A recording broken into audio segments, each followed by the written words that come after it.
श्री राम जन्मभूमि तीर्थ क्षेत्र ट्रस्ट के महासचिव चंपत राय इन दिनों चर्चा में हैं। विपक्ष उन पर लगातार आरोप लगा रहा है, लेकिन जमीन पर उनकी हकीकत क्या है? न्यूज स्ट्रीट की टीम सच्चाई जानने के लिए उत्तर प्रदेश के बिजनौर जनपद स्थित उनके पैतृक कस्बे नगीना पहुंची। वहां हमें जो दिखा वह हैरान करने वाला था। अयोध्या में भव्य राम मंदिर निर्माण की देखरेख करने वाले चंपत राय का अपना घर कैसा है, देखिए। यह है बिजनौर के नगीना में स्थित उनका पैतृक आवास। दीवारों का प्लास्टर उखड़ा हुआ है और घर जर्जर अवस्था में है। मैं मौजूद हूँ इस समय नगीना के सरायमीर मोहल्ले में, और इस मोहल्ले में जो पीछे आपको घर दिखाई दे रहा है वो जो राम मंदिर ट्रस्ट के महासचिव हैं चंपत राय, उनका घर है। और किस तरह की हालत इस मकान की है हम आपको दिखाते हैं। यहाँ पर एक छोटा सा गेट लगाया गया है। इस गेट के बराबर से ही बताया जाता है कि एक पुरानी बैठक थी जिसमें चंपत राय जी बैठा करते थे और यहीं पर सब लोग आपस में बातचीत किया करते थे। चंपत राय जी 6 भाई और 3 बहनें थी, कुल मिलाकर 9 लोगों का परिवार था ये। और यहाँ पर आप देख सकते हैं कि किस तरह की हालत इस मकान की है। पुराना बेहद जर्जर हालत में है। इस मकान पर अब छत भी नहीं रही है और यहाँ की हालत बेहद जर्जर है। और अब अंदर का नज़ारा हम इस मकान का आपको दिखाते हैं, जहाँ चंपत राय जिस कमरे में बैठकर स्टडी किया करते थे और यहाँ पर पढ़ लिख कर वो RSM कॉलेज धामपुर में प्रोफेसर भी बने थे। ये मेन गेट जो है इसका मकान का है। आप इसको ध्यान से देखिए कि इसकी किस तरह की हालत है। लगभग 150 साल पुराना ये मकान बताया जा रहा है।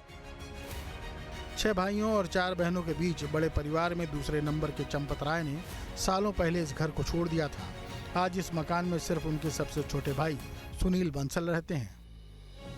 देखिए, जहाँ तक चंदा दान की गड़बड़ी का आरोप है वो सब निराधार और राजनीति से प्रेरित है। और इसके लिए हमारी सरकार ने SIT जांच गठित की है, जिसमें वो जांच करके जिसको भी दोषी ठहराएंगे वो उनका निर्णय होगा। चंपत राय के भाई ही नहीं बल्कि उनके पड़ोसी भी उनके इस त्याग और सादगी की गवाही दे रहे हैं। राम मंदिर के नाम पर विपक्ष द्वारा घेरे जा रहे चंपत राय के चरित्र को लेकर पड़ोसियों का दावा कुछ और ही कहानी बयां करता है। बड़ा दुख का विषय है। इतने ईमानदार छवि के व्यक्ति के लिए उस पर इस तरीके के आक्षेप लग रहे हैं तो बड़ा दुखद विषय है। और जिन्होंने अपना जीवन त्याग कर दिया, अपने पूरे परिवार को नहीं देखा, किसी चीज़ को नहीं देखा, कोई शादी नहीं की, सब कुछ त्याग कर दिया और उसके प्रति ऐसी दुर्भावनाएं पूर्ण खबरें चल रही हैं तो बहुत अफसोस होता है। एक तरफ करोड़ों अरबों के राम मंदिर प्रोजेक्ट की कमान और दूसरी तरफ अपनों से दूरी और जर्जर होता यह पैतृक मकान। नगीना के लोगों का साफ कहना है कि जो इंसान दशकों से अपने परिवार से ही नहीं मिला, जिसने अपनी संपत्ति तक नहीं बनाई, उस पर भ्रष्टाचार के आरोप लगाना सिर्फ सियासत का हिस्सा है। और जहाँ तक चंपत राय जी की, चंपत राय जी तो केवल एक धोती कुर्ते और छल्ले के मालिक है, जैसे हमारे योगी जी और मोदी जी। उनके पास कुछ नहीं है, ऐसी चंपत राय है।